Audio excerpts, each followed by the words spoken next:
Question complexe, mais intéressante. Alors, ce que je Mathieu, comprends de allez. la question, c'est on parle d'innovation au sens large. Voilà.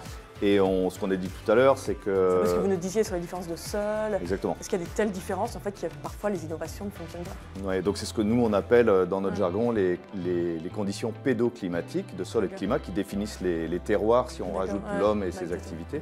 Et oui, bien entendu, en fait, les innovations, elles vont pouvoir profiter au niveau local à des agriculteurs qui ont des systèmes agricoles et des systèmes de production très différents. Encore faut-il leur laisser la liberté et le choix et la connaissance de pouvoir les mettre en œuvre dans leurs conditions, qui sont des conditions spécifiques dans un milieu qu'ils connaissent très bien. Mais oui, les innovations peuvent s'appliquer à tous les systèmes de culture et j'ai envie de dire aussi tous les cahiers des charges. Et par exemple, la question de Béotien, au Salon de l'Agriculture, les agriculteurs peuvent voir toutes ces innovations, elles sont présentées, mais ce n'est pas du tout le lieu. Alors si, au Salon de l'Agriculture, c'est un microcosme de la ferme France, donc on est tous réunis, je dis ça parce qu'on y était aussi.